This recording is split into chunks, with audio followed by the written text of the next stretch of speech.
Purple Daily is daily Vikings entertainment. We just want the Vikings to win a Super Bowl before we die. I will ride with this group. Seriously, man. Please. And away we go. Oh, there he is. He's back, dude. Alex Boone, the Rhino. How are we feeling? Feeling fabulous. Mackie, how are you feeling? You know what? I feel so much better than I probably sound the last couple days. But yeah, I got knocked on my ass. So it's my fault last week that we couldn't do a trenches because I'm sitting there with like a 102 fever late in the week and grinding fault. out. But it's nobody's fault. I'm so glad to be back here. Glad to be back in the W column. It was a long 2 weeks. It was like a month between wins because they had a bye and then 2 losses out of the bye. So I think this was their first win mathematically in like a month. The Vikings. Yeah. Nice work, guys. It's been great to be back here. But so yeah, we're gonna get into this. We're gonna break down some of the good, mostly the good, some of the bad from this Colts game. Before we dive in here, Boone, I just want to shout out the audience that we had such an amazing time at the Fillmore last year for our draft party. We put like 1,000 people showed up hanging out at the Fillmore. But we want to remind you guys, the Fillmore is not just for Purple Daily draft parties. It's an amazing concert venue. You can find a schedule and tickets at scorenorth.com/tickets. Upcoming shows here in November. Well, we have Wasp tonight on this Thursday, Diamond King on Sunday, Say Anything on Tuesday, November 19th, and then November 26th. So all kinds of great events at the Fillmore in Minneapolis, scorenorth.com/tickets. All right. Dude, by the way, your Clean Pocket Club hooded sweatshirt, people can find more from Alex Boone and Jeremiah Serials on the O-Line Committee YouTube channel and podcast. You guys just interviewed John Feliciano from the San Francisco 49ers this week. That was kind of cool. Can I tell you how fun it was? Because when you get a guy like John, who is just the most diabolical SOB on the field, like the one guy that's going to punch you in the side of the head the entire game and just drive you nuts.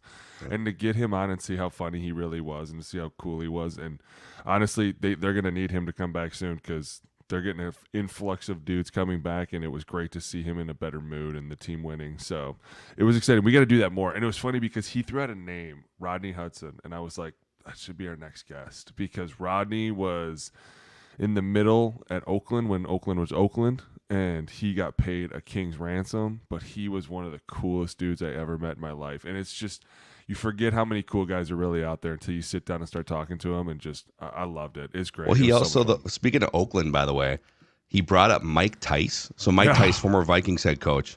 Right. And because I think Mike Tice was like one of his first position coaches in the league. And 20 years ago, I guess 2005, one of my first jobs in media, I was an interning for KFXN Radio, the Mike Tice show every single Tuesday. Stop it. And so Tice, he would come and I was like the food runner. My 2 jobs were running to get food for Mike Tice and then cutting up like the highlights of the show so we could play them in promos and stuff. Right. And I'll never forget the first time, it was like week 2 or whatever, 2005 season. And so I go get the bag of food from the lobby, bring it on up, and I'm divvying up the food. And Mike Tice comes walking out. We'd never met before. I'm like a 19-year-old idiot. And he goes, hey. Because I've got like, he's got his cheeseburger. I've got like this tub of coleslaw. And like, I'm like spooning out the coleslaw on a plate. He goes, hey, that's my coleslaw. Get your hands out of my coleslaw. And I was like, oh, I'm sorry. He goes, I'm just kidding. You can have the coleslaw. And I was like, what? That's my first ever interaction with Mike Tice. Clowning me about coleslaw. He did have that real deep voice.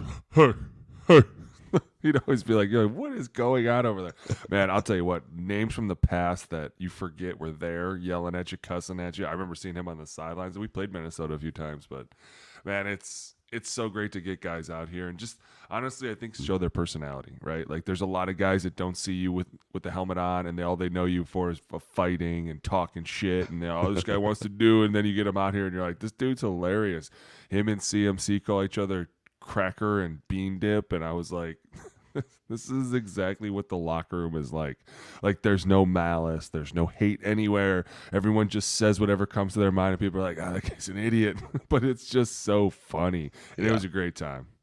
So let's dive in here, and then just you can weave in your thoughts on where the Vikings are at here at 6-2 as we go through some of these plays. But I'm gonna start with some of the good here. In fact, I believe this is the first big chunk run off the left side. Cam Robinson, new starting left tackle here. Yeah, and Aaron Jones. We haven't obviously addressed that, but obviously losing Darisaw is going to be one of the biggest losses of the year. You get Cam Robinson, who's huge at left tackle. Is he Darisaw? He's not. So it's a big drop, but at the same time, I'm not worried because KOC's smart, right? He knows how to get guys in the right position. And simple plays like this can go a long way, especially when you talk about bringing in Cam Akers. And now all of a sudden you have these guys in the backfield that can just run all over the place, and the play action now is going to dip up. This simple little weak play, we call it weak because there's no fullback and you're running to the weak side. So it's like a 97 weak here. Very simply run. It's mostly like, you know what this is? This is kind of like the RPO when I started playing, right? Like this was your lineup under center, just hand the ball off to the running back, let him make a play. And at the same time, all of a sudden we see trouble coming in here. We'll get Powell to come in here and block somebody. You see this all the time, right? He just hasn't pointed that guy out yet. But here comes the blitz. So we're going to bring in our receiver. And at times, this used to drive us nuts because we'd be watching this dude run in here like, he's not going to block shit. We're not going to do anything. He's not going to block anybody. But in here, it's a different age. And if you want the ball, you have to block out there. And this is a great job. Go back real quick. It's a great job. Yeah, no, we'll give flowers to receivers when they do well. You heard me. But this is a great job of getting a hat on a hat front side and pushing this play out. You'll see the Cam kind of pushes the defensive end outside. We got a great chip here. And what's great about it is Brendel hits the nose tackle before he can get anything going, so it allows Bradbury to flip his hips around. This is really more of a pin block, like this chip block. You're really trying to get the center on, and then I'm gone. And he has, is that Franklin right there? Yeah, he's got Franklin. See how everybody's got a hat on a hat right here, which allows our guy to come in here and just whoop, whoop, whoop, right through everybody, which is awesome. And this was a lot of the game right here. It was just getting a hat on a hat, getting people this B block backside. Could go to the safety, but it doesn't have to. Go back real quick. Notice how Ed right here, the safety drops down right here. In the moment, you could move the B to him just because he becomes a real threat. Like normally we wouldn't be to a safety 10 yards off the field, but see how right here he starts to fill, and you can tell the responsibilities. 45 has backside, and this is more of like a buzz safety look where he's going to buzz into the middle of everybody. But it's still a great job. Great run. Running on the safety. He makes a poor angle. Once again, go back real quick. Jordan Addison blocking on the outside, right? Shows up. We talk about it all the time. The Lions are so fierce because they can block on the outside. Get in there, Jordan. He's trying. He's new. He's like, they told me to run up on you and funny, put my man. hands up. He had his best. I think he had 5 catches, the most all season for him. And it was a week where him and his dad were on social media, free 3 hashtag. Like, dude, just. And right, Kevin O'Connell handled it really well. Pause.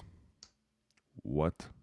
I mean, I'm not on social. I don't do this nonsense social media thing. Free 3. Yeah, I'll free you. I'll free you from the lunchroom, you little punk. Yeah, let's calm down. Maybe stop driving. Does he really sleep want on the freeway before he wants out of here?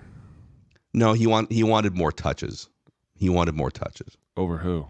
The number 1 player in the world?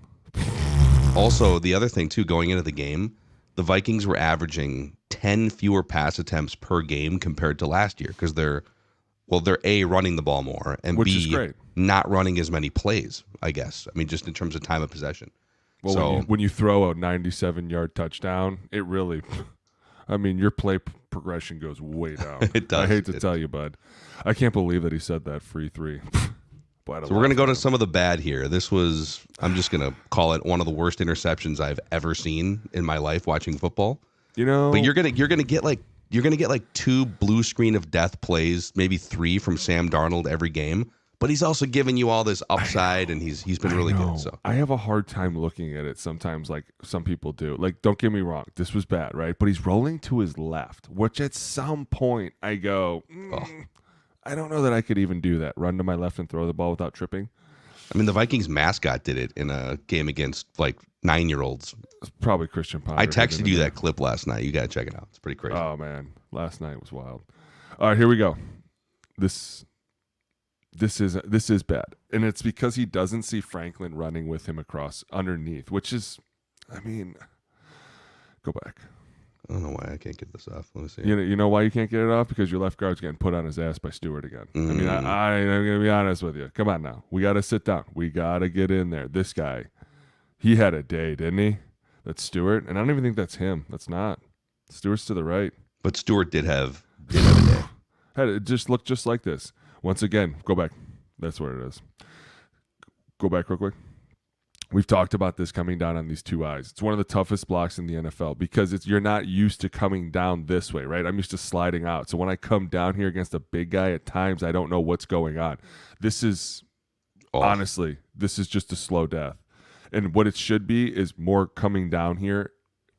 And it's hard to describe, but like, when you come down here, you need to make a commitment. See how he kind of comes down there and puts his arms out, but then all of a sudden, like his shoulders go, but his butt's kind of sitting back.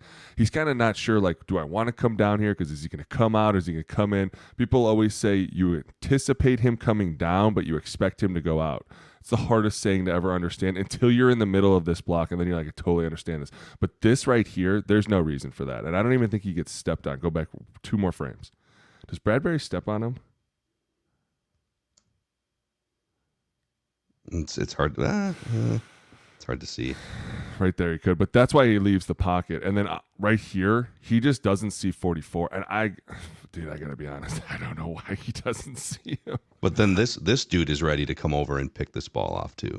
I'm not so much worried about the guy behind him as I am the guy in front of him, because you can throw away from the guy behind you. Like you could just is it Hawk? You could make Hawk run as fast as he absolutely has to, diving catch, right? Only you're going to catch. Ball has to be up here, right? Which is where it is. Notice that. It is. It's way out in front, which is like, hey, if anyone's catching, it's you. But then he doesn't see Franklin underneath. And it's exactly like you said. At times, they're going to make boneheaded plays. He just watched his guard get collapsed in front of him. He's running to the left. Look at that angle. Dude, you throw a ball like that with 2 guys chasing you. At times, you probably shouldn't, though. You shouldn't. I agree. But at times, you're going to. And this is what's going to happen. Not good. I will say, though, he made, and we've got a couple more here. So this was bad, but then he rolls out to his right and makes the ridiculous throw to Addison for a touchdown, which we will go over that play in a few seconds. But which is exactly why I'm not really like, oh, God. Yeah. I mean, bad things happen out there, and this is one of them. Rolling to my left, I don't see somebody. I throw it to him. Nice tackle there by Hawk. It was a weird game, the fact that it was 0-0 all the way till like halftime. I was like, okay, somebody's going to do something eventually. All right, this is the crazy. This play, I'm not going to lie, you got me, KOC. I had zero expectation of this play. Like the minute that they threw it to JJ, I was like, oh, okay, I get it. And then all of a sudden he threw it back, and I was like, oh my God, what are they doing? Are we doing a flea flicker? What is this? Great play design. Look at that. Wow. And you got the wall of purple here. Dude, the best is when you see all the white jerseys run all the way out to the left, and then they stop, and they're going to come all the way back and run to the right. It's like kind of watching like a dog chase a bone, right? It's kind of funny. Like, watch this. Ooh, where's the dog? Ooh, oh, no. Look at these guys. That was so stupid. I love it. All right, here we go. Who misses that block? Who is that? I see 2 out there that are free. Who's this guy? Who's 3?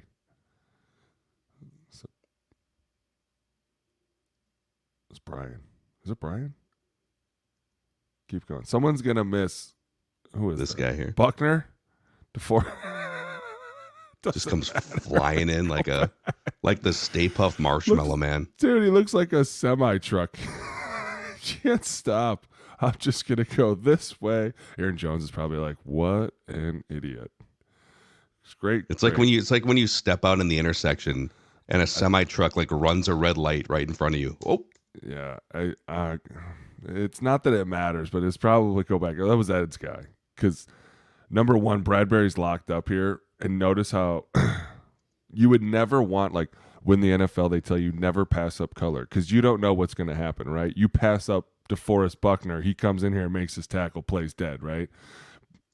And it's not really like he's kind of out there. Should he turn back right here, that'd be a flag. Yeah. Thank God he misses the tackle. But this is such a fun play design. And it's a fun play design because it comes out of nowhere. Like in this game, this play came out of nowhere.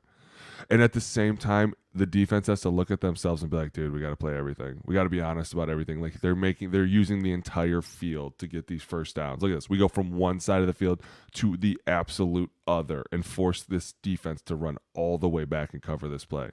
It's a smart play call because now the defense is like, we can't let anybody go now. We can't let anybody just drift into nowhere, which is going to eventually expand all these windows.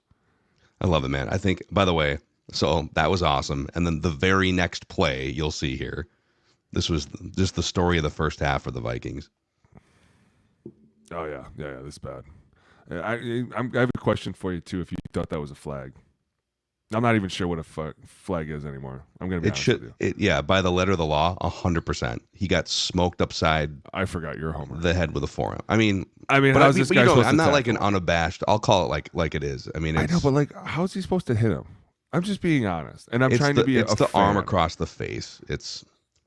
I mean, his finger grazed his face mask.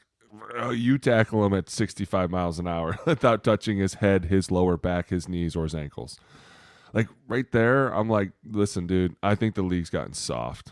And I think that anyone that thinks that is a flag is Phil. I've seen that's fair.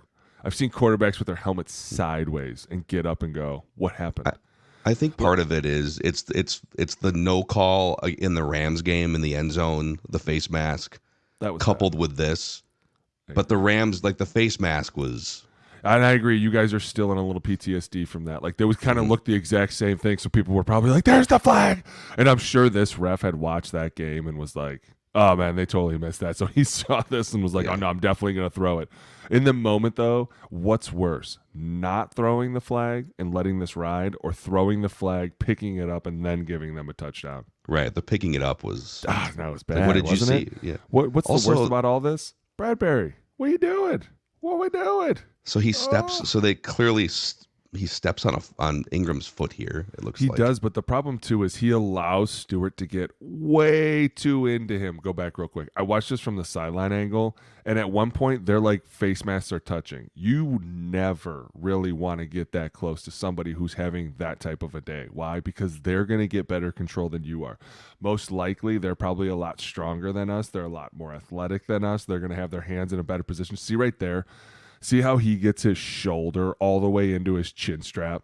They're way too close. Bradbury probably set this like, oh, I'm just going to set right here. I'm going to be okay. Not realizing that this defensive tackle was like, no, I'm coming through here right now. Like, this is why you never take plays off. You just don't know when they're going to turn on. And at the same time, if you're always setting the tempo, then you don't have to worry about this. Yeah, that's a big step. That's a way big step to get over there. Like, look at that. Look at his base. So big. You never would want to do that. But at the same time, you have no extension. I'm not even hitting him. He's hitting me. But this, once again, when you're the quarterback and you come through a fake and you look up and see this, it's going to start to mess with you a little bit, right? Yeah. Like now you're panicked every time you go back there in this play action. Like, am I going to turn back to a white jersey in front of me? Like, I don't know. And it's hard to explain. It'd probably be like coming home to somebody in your house. You'd be like, oh my God, I don't know what to do right now, right? And then all of a sudden, the rest of the game, you're kind of thinking that, is somebody going to be in my house when I turn around? I don't know. Losing the ball, I don't know. I never understood a quarterback fumbling the ball in a sack like this. Like, dude, hold on to the ball. I'm going down, I hold on to the ball. I mean, this was a weird you got scenario. 290, 300-pound intruder in your house. You're gonna maybe you got a drop ball your with cup more of coffee. lacquer than my wood on the floor. Hold on to it with those sticky hands. But I will say that put that game into a weird position, because then it was like 7-0 going into halftime. Yeah. And everyone's kind of like, what are we doing? Why are we not giving the ball to this guy? Why are we not just throwing it to him? Look at this. So they come out for the second half, and it was very intentional. He crushed the middle of the field, but he did it behind everybody. Look at this. Oh, Jefferson, man. So pretty. I'm just going to split everybody. From behind, it's got to look way cooler. And the KOC does a great job of getting both of these linebackers to bite up here with these, I don't know, you'd call them like stick routes, right? See how both these guys are just sitting right here, and now Yeah. all of a sudden both the linebackers like, oh yeah, they're gonna go right here. But what am I gonna do? Now I'm gonna go to the guy behind you. So he just creates that little lane for Dude, KOC Jefferson. smart. And at the same time, look at this throw. I mean, this is the Sam Darnold throw we've been seeing all year. And at times you're like, it's ugly, but look at that right there. He's got it. All right, I'm throwing it right there. There's my window. It was beautiful. And then a couple plays later. Please tell me you have the one where he didn't score that I thought he should have. At some point, the league's going to open up to like, you know what? I know he landed on the one, but I'm going to give it to him. Why? Because that was so awesome. Is this it? I don't know if this is. I don't think this gets to the one. No, this isn't it. But it's just easy 25 yards, man. Every time you throw it to him, it's easy. He's so open. A lot of it is because of the offense. Ooh, look at this overload. Oh, you got to force Buckner in now. So we got this little By the way, overload here. That guy over the center is like every bit of 6'8". Every bit of 6'8". They drafted him right when I left the Niners. So we had Eric Armstead, and they were like the same size. It's sometimes a little uneasy to look up and see a 6'8" dude that big. And then you got this gaping hole right here. That We know why they're doing that. They're either putting Someone's somebody gonna on an fall. island or they're bringing someone back. Oh, they're bringing everybody back. Dude, go back real quick.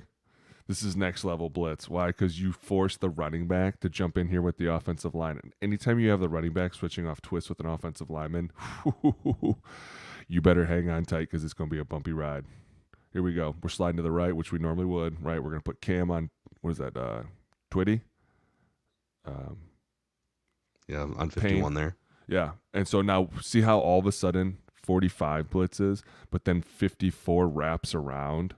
He's going to force the three of these guys to switch this off. And the problem becomes Brendel and Cam are on one level because they know what's going on. And they're like, okay, I'm getting ready for the twist. I'm doing all this. But then you throw in Aaron Jones, who comes from a completely different level. Right there. It's a pretty good job by the Vikings here, right? It's a good job, but Aaron needs to get in there and hit this guy more because if this ball gets held any longer, it's going to be problems. But it is a great job of the offensive line switching this right here. The left side, Cam gets in there, gets just enough on Payne to bottle it all up. Once again, Jefferson's running down the field completely wide open. Ingram, too, picks a guy up late coming in here.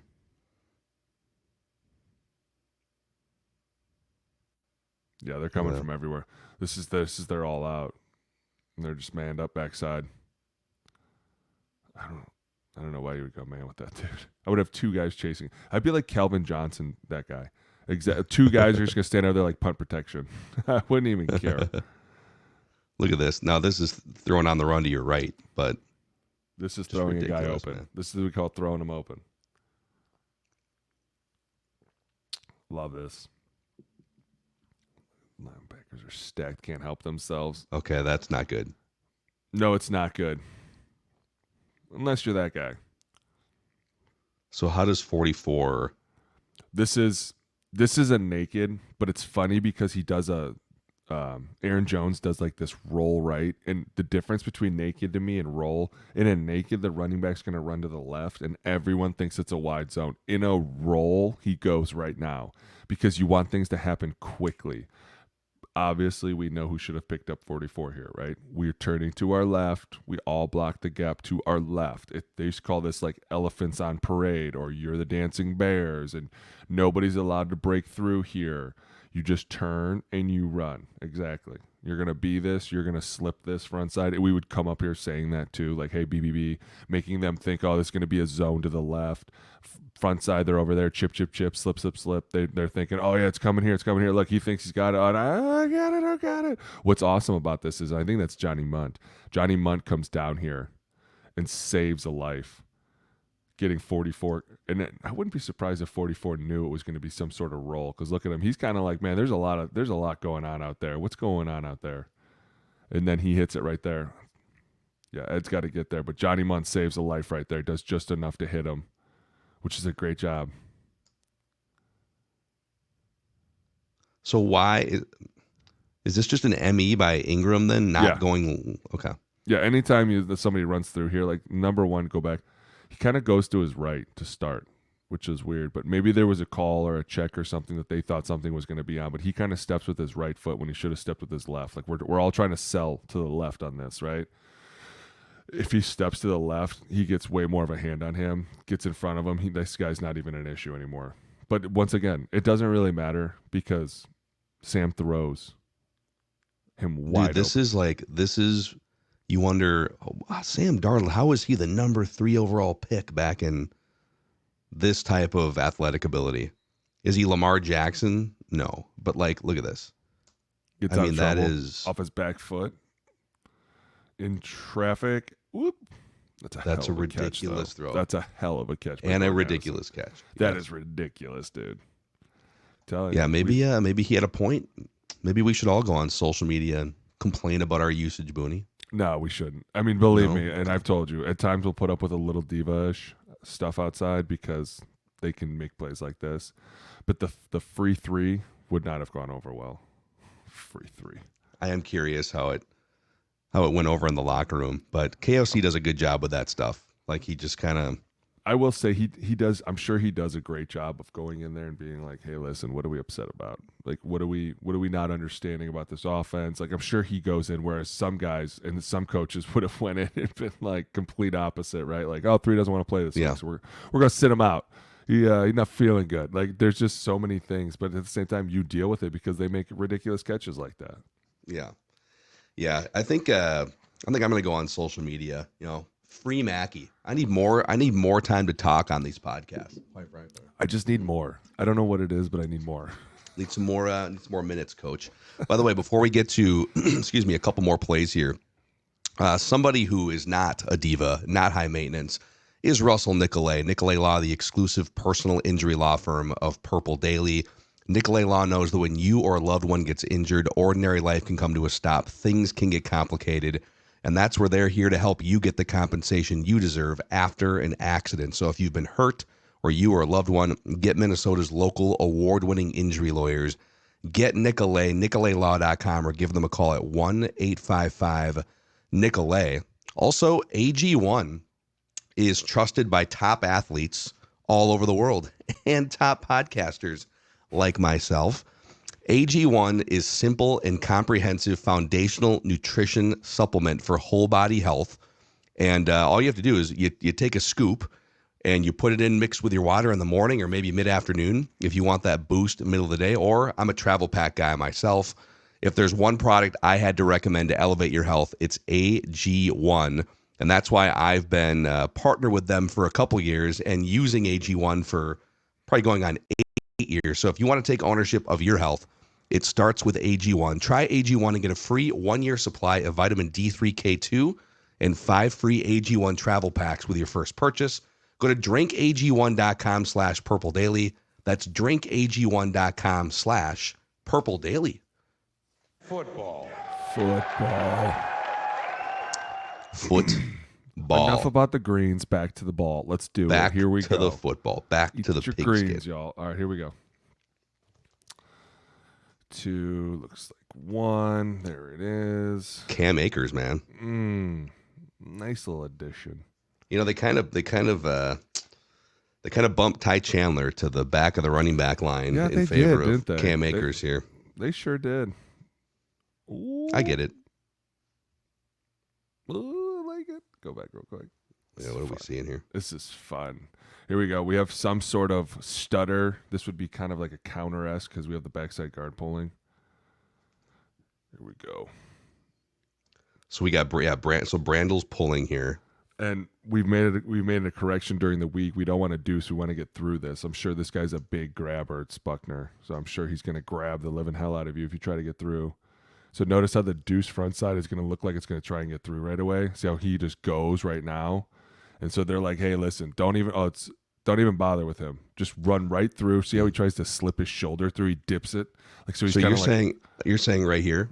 Yeah, normally we would deuce that to 44, but in the game, a lot of times they can be like, hey, this guy's a big grabber, and he's going to go right for the guard, and you're never going to get off to the linebacker, so I want you to skinny through here outside Oliver, you're going to hesitate a little bit just to buy enough time for this to become a really, really good block, and then you're going to climb. It's kind of like a sift block, right? We used to call Oliver it too. Okay, yeah. what we used to call that. It would be tagged. I forget what it wouldn't be hezzy, but it would be something that the guard would know. Hey, I have 1 second to get here before this guy's going to realize what happens. But once again, it's just a different way of running a play, but it's to your liking, which is why I love this, because you have Brian O'Neill on DeForest Buckner pushing him all the way down. You got Ed Ingram climbing. The safety goes way too far over the top and kind of takes himself out of this play right there. Yeah. So so these guys are both washed up under Ed Ingram now, right? Yeah, we would say that's two guys pissing in the same Coke bottle, which is great for us because we don't want them to be split, right? But now all of a sudden we have them where we want them. Once again, he's crying because he wants the ball more, but plays like this are huge. Number one, it just takes our will to the defense and lets them know we're here to have fun. But at the same time, you're throwing all these plays out and it's making everybody think, and now all of a sudden we're going to do a play action off of this, right? Like we used to do stutter passes all the time because once people saw the guard pulling, they were like, oh, it's for sure got to be a run, and then everyone's stepping up, which allows 18 to get free. By the way, very next play. So let's just keep pounding it. Let's pull. Is this the same play just reversed? It is, but it looks like it's meant to be a log the whole way. Go ahead and play it. We'll go to the end zone cam here in a second.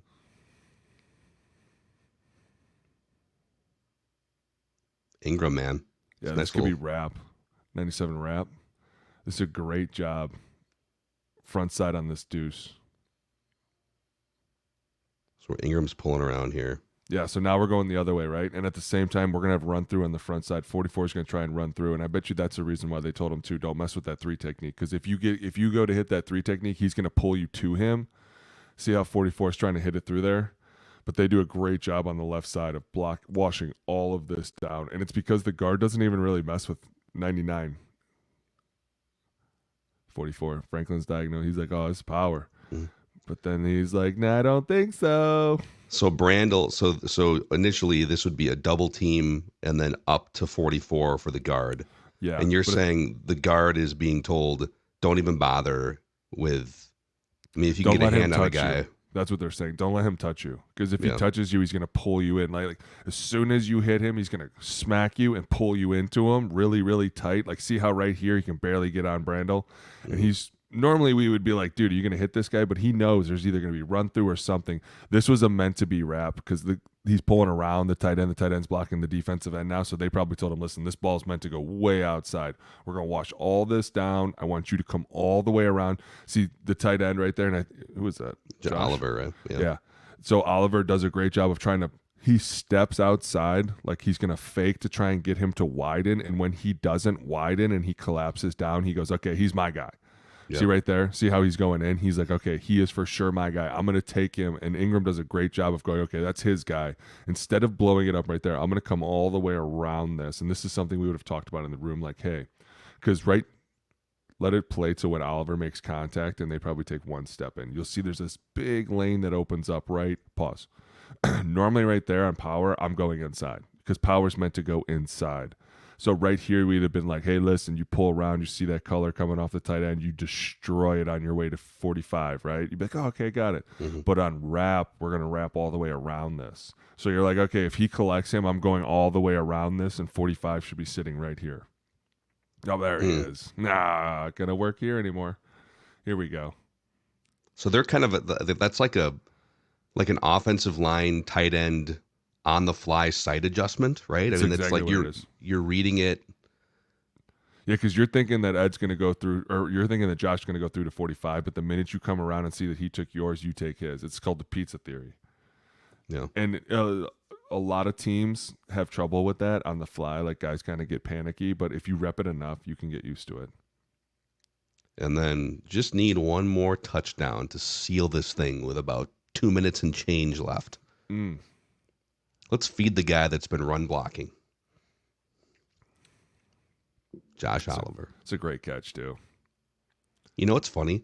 So he's been primarily this road grading, run blocking tight end for his entire career with the Ravens and now the Vikings. And in college, his last year, he caught like 50 passes for 700, or it was like 5 or 6 or 700 yards. Like he can catch, dude. And I think he had a handful of catches in this game. Once again, play action, baby. And this is in the moment they were like, are they going to run the ball or are they going to throw the ball? And it was kind of like, if they do either, it's going to be fine. But once again, just letting guys slip through, simple play action. You said it. Here's a guy who's not really caught a lot of balls. I'm sure he's running on a route. People are like, who the hell is this guy? Who's got 84? Oh, baby. Colts are very confused here. A lot of pointing, a lot of gesturing. It's because there's a lot of things going on, right? There's a lot of things to be worried about. And it's so funny because not one person has their eyes on 84 right here. Not one. Why? Because we did a motion with Jordan Addison where he's going in fly motion. We're going to pretend to hand this ball off over here. Not one person still realizes that 84 is running around until like right now. You also have Johnny Muntz over here too, if you need him. Well, the problem becomes, I think this guy over here, right below Josh Oliver, he sees both of them, so he doesn't know what to do. So he ends up not covering either of them, and it's one of those things where if you can get these guys to see just enough and hold that ball out there just long enough, look at that. It's over right here. So it's over right there. I mean, you're dead. I'm just gonna throw you open. The safety can't make a play on that, and he doesn't make a play, which is surprising too. I'm telling you, man. Love it, man. By the end of this game, though, these guys were worn down. You could tell their offense hadn't done anything. They were getting the snot kicked out of them. They were probably like, dude, let's just get the hell out of here. Sunday Night Football. We saw Flacco getting hit, and he was like, my God, these guys are faster than they look on tape. Poor Flacco, man. Oh, bro, he did not. He looked like he didn't know what was going on. And then they showed him at the end after that touchdown right there. He just sat on silent like, are we losing? Are we losing? Oh, it's over. Okay. Yeah. It's over. Okay. My favorite was Chris Collinsworth telling the story about how he connected with Anthony Richardson on the field before the game and said, "Hey, man, you're gonna make it. You're gonna make it. You just gotta get that completion percentage up a tick, so they can't throw it back in your face." Like, yeah, I think completing 40% of your passes probably is not ideal. You're going to be fine, kid. You just got to get it to the receiver where you can catch it more. You know what I'm saying? You just got to do simple things. Simple things. Work on simple things. Here's a guy. I mean, the burst was they kept showing Anthony Richardson on the sideline, and at one point I was like, they should probably just put him in. His 50-50 ball would give them a better chance right now than anything Joe Flacco's done the entire day. But a lot of it is because of that defense. And there was people coming in going, Joe Flacco's going to tear it up. And all of a sudden it's like, yeah, I don't think so, especially because he's being harassed the entire game. Everything was just a mess on their offense. And at the same time, at times it looked a little messy for the Vikings. You fumbled the ball, you throw an interception, but a win's a win, and it's hard to do, especially when you lose your left tackle and you're probably game planning a whole bunch of offense. You're trying to keep things simple on Sunday night because this guy doesn't know anything we do. It'll be interesting to see going forward what they do, especially this week versus the Jags, especially because this is a welcome home Cam. And, it's funny because if there's anybody that had to be super excited about the trade, it had to be him. Going from one of the worst teams to one of the best teams. But at the same time, when you leave, don't think that those guys down there aren't going to give you a little bit of harassing when you come back. Like, they're going to throw more twists. They're going to blitz you. They're going to be pulling spin moves out. They're going to be doing everything they can to be like, I can't believe this guy got out of here. He's going to the playoffs. We're not going anywhere. This guy's going to the playoffs. We got to give him everything we got. It's going to be really fun to watch this week. But Trevor Lawrence, now they're saying, might be hurt. Yeah. I guess toughness isn't a thing anymore. I don't know. You got to go get a coach fired. They already got Robert Saleh fired. Go get Doug Peterson fired. Dennis Allen's been fired. I mean, dude, the question is, who's the next one to fall? Who's the next? Eberflus is on the hot seat. Tell you what, they lose to the Pats this week. It might be Eberflus with all this coming out. I'm telling you, dude. It's bad. It's going to be interesting. I don't know if you saw, but I think DJ Moore was on. Was it a podcast or was it the Score radio station in Chicago? And they asked him, has Matt Eberflus lost the locker room? And he said, I'm not going to say no. I'm not going to say he hasn't lost the locker room. I got to confirm that he has, but you ever read an interview where you have to put yourself in first person and you have to like rethink what he said, and you're like, when he said, I'm not going to say no, I go, does that mean yes? I go, does it mean yes? Mackey asked me, has he lost the locker room? And I say, I'm not going to say no. Oh, yeah, he's definitely lost the locker room. Yeah, locker room's gone. 100% gone. Gone, dude. That was my best way of being like, yeah, it is. He's Alex Boone, the Rhino. A decade in the NFL trenches. Former Viking. Great stuff, dude.